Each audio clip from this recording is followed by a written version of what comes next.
I was born in Stone, which is a little market town in Staffordshire, in 1933. And I had two older sisters.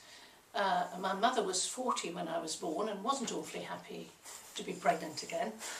And so I don't think I came home from the nursing home until a nanny had got settled in the house.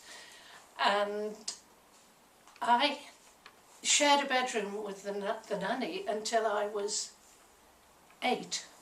Our family was not a usual family because my father was a very idealistic socialist. He didn't believe in owning property because he felt all land should be nationalised. So we didn't own our house, we rented it. And he turned out to be quite a successful potteries designer and was the director of a couple of companies, one in Hereford and the other in Bristol. He got turned out of the potteries eventually for being too rebellious, and there's a myth that my older sister told me that he had led a rebellion in the yard at the Caldon Potteries where he worked when the boss of the potteries was standing as an MP for the Conservatives, and my father did a political speech on behalf of the Labour Party, and this went down very badly. So he was regarded as being a communist locally, which he wasn't. He was an idealistic socialist. He was also an atheist, and a very, very determined atheist. He'd been brought up a Methodist, like my mother, and they had both turned against their religion. So I had a lot of instruction when I was a little girl as how I got to watch out when I was told all these funny stories about what was up there. And he also told me that if I was to go to school, if I failed my scripture exam, he'd give me sixpence, which was quite a thing then. But I actually liked scripture because of all the stories, so I couldn't go with that. So we were an unusual household because he was successful as a designer, and for 1 year he was the president of the Society of Industrial Artists, which was a sort of went on. He just did it for a year, and then someone else took over.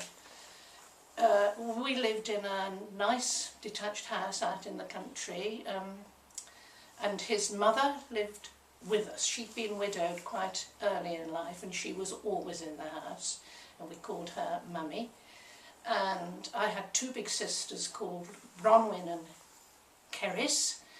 We were Prices, and my father wanted to be Welsh. Although he was born in Burslem in Stoke-on-Trent, and we were all born in Staffordshire, he wanted to be Welsh.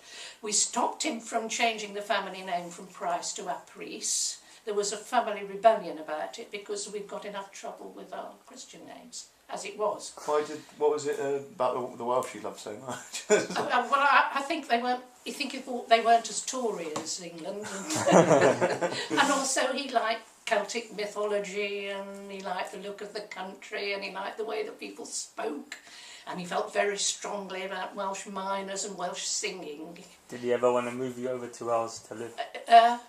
No, he didn't, because he got to stay near the potteries because he felt that was basic to his working life, that he should be near the factories and be near the people who were working in them.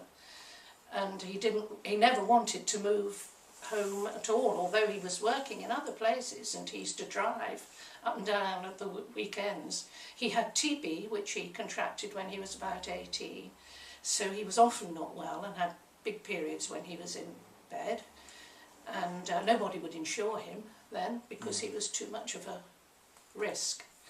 But I think it was quite an exciting life when he was around.